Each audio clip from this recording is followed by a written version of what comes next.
नमस्कार. वामिकाज रेसिपीजमध्ये तुम्हा सर्वांचं मनःपूर्वक स्वागत. आज आपण पाहणार आहोत मस्त चमचमीत आणि कुरकुरीत असा कोळंबी रवा फ्राय कसा बनवायचा. काही खास टिप्स शेअर केलेल्या आहेत, त्यामुळे व्हिडिओ शेवटपर्यंत पहा. चॅनलला सबस्क्राईब केलेलं नसेल तर प्लीज चॅनलला सबस्क्राईब करा आणि बेल आयकॉनवरती सुद्धा क्लिक करा. कुरकुरीत कोळंबी रवा फ्राय बनवण्यासाठी आपण इथे 600 ग्राम कोळंबी घेतलेली आहे. साफ करून व स्वच्छ धुवून घेतली आहे. कोळंबीच्या वरचं जे काही आउटर शेल असतं ते काढून घ्यायचं. त्यानंतर कोळंबीच्या वरच्या बाजूला आणि खालच्या बाजूला काळ्या रंगाचा धागा असतो तो सुद्धा काढून घ्यायचा. धागा काढला नाही तर कोळंबी कडवट लागते किंवा मग अपचन होण्याची शक्यता असते. आपण इथे कोळंबी साफ करून घेऊन अलगद हाताने स्वच्छ पाण्याने धुवून सुद्धा घेतलेली आहे आणि त्यातलं पाणी पूर्णपणे निथळून घेतलेलं आहे. आता कोळंबी मॅरिनेट करून ठेवायची आहे. त्यासाठी आपण काही सुखे मसाले घेतलेले आहेत ते पाहूया. 1 चमचा हळद, 2 चमचे मीठ, 2 चमचे आलं लसूण पेस्ट, 3 चमचे लाल मिरची पावडर, 3 चमचे धने पावडर, 1 चमचा गरम मसाला.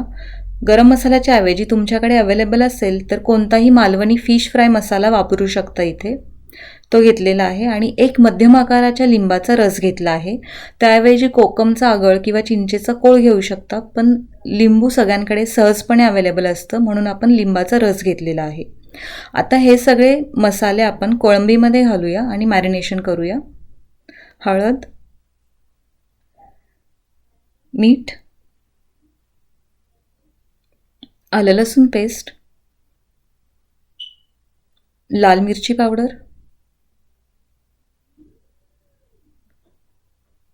गरम मसाला किंवा मालवणी फिश फ्राय मसाला, धने पावडर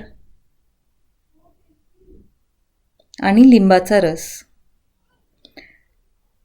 हे सगळे मसाले आपल्याला कोळंबीमध्ये व्यवस्थितपणे मिक्स करून घ्यायचे आहेत. लिंबाचा रस आपण फिशमध्ये वापरतोच, त्याची खूप छान अशी चव येते फिशला. अगदी व्यवस्थितपणे मसाले आपल्याला कोळंबीला लावून घ्यायचे आहेत. सगळे मसाले हाताने अगदी व्यवस्थितपणे कोळंबीला लावून घेतलेले आहेत आपण. आता ही कोळंबी आपल्याला साधारणतः अर्धा तास मॅरिनेट करून घ्यायची आहे. आपण झाकण ठेवून ही कोळंबी मॅरिनेशनसाठी ठेवूया. तोपर्यंत आपण त्याचं कोटिंग तयार करून घेऊया. आता साधारणतः 40 मिनिटं झाले आपण कोळंबी व्यवस्थित अशी मॅरिनेट करून घेतलेली आहे.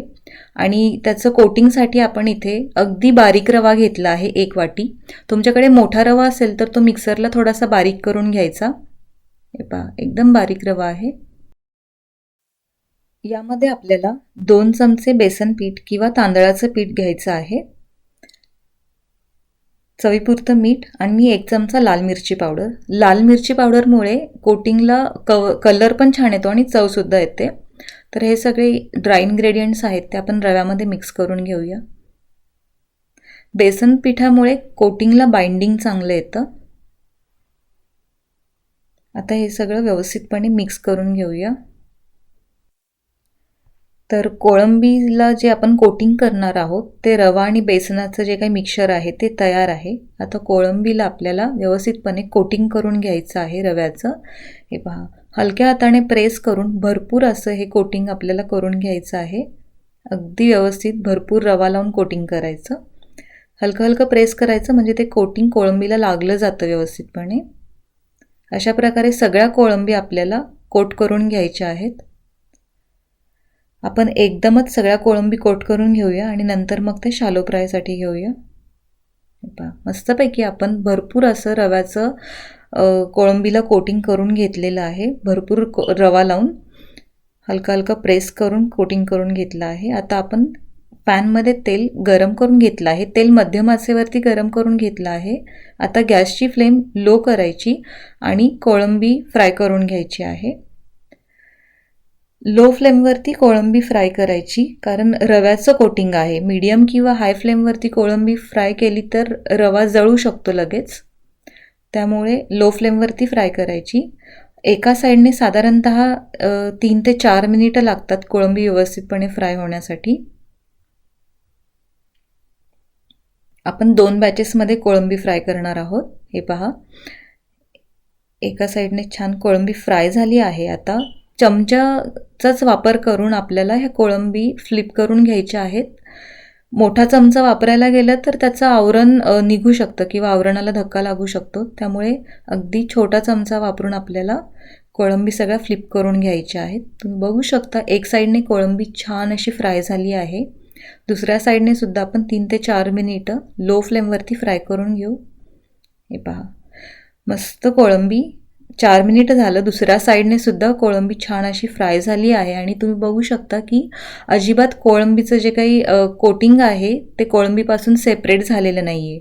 बेसन पिठामुळे त्याला छान बाइंडिंग येतं कोटिंगला आणि ते कोळंबीपासून सेपरेट नाही होत आणि जास्त रवासुद्धा सुटला नाही आहे. मस्त अशी दोन्ही साईडने आपली कोळंबी फ्राय झालेली आहे. आता आपल्याला अलगदपणे छोट्या चमच्यानेच त्या काढून घ्यायच्या आहेत आणि आता आपण दुसरी बॅचसुद्धा फ्राय करून घेऊया. बघा, मस्त चमचमीत आणि कुरकुरीत असा आपला कोळंबी रवा फ्राय बनवून तयार झालेला आहे. अप्रतिम दिसत आहे आणि चव तर भन्नाट. आणि आता आपल्याला त्याच्यासोबत खाण्यासाठी हिरवी चटणी बनवायची आहे. ती खूप छान लागते कोळंबीसोबत खायला. त्यासाठी लागणारं साहित्य आपण इथे पाहूया. इथे 15 ते 20 पुदिन्याची पानं स्वच्छ धुवून घेतलेली आहेत. अर्धी वाटी कोथिंबीर घेतलेली आहे. 2 चमचे भाजके डाळे घेतले आहेत. 1 हिरवी मिरची सुद्धा घ्यायची आहे. 1 इंच आल्याचा तुकडा, 5 ते 6 लसणाच्या पाकळ्या, चवीपुरतं मीठ आणि 1 चमचा चाट मसाला घेतलेला आहे. हे सगळं एकत्र करून 3 ते 4 चमचे पाणी घालून मिक्सरला वाटून घ्यायचं आहे. मस्तपैकी चटणीसुद्धा तयार झालेली आहे आणि आपला कोळंबी रवा फ्रायसुद्धा तयार आहे. एकदम मस्त असा सुवास पण येतोय. रेसिपी नक्की ट्राय करा आणि कशी वाटली ते सुद्धा नक्की कळवा. आणि वामिकाज रेसिपीजचे व्हिडिओज आवडत असतील तर चॅनलला सबस्क्राईब करा, बेल आयकॉनवरती क्लिक करा, व्हिडिओला सुद्धा लाईक करा. पुन्हा भेटूया नवीन रेसिपी घेऊन. तोपर्यंत धन्यवाद.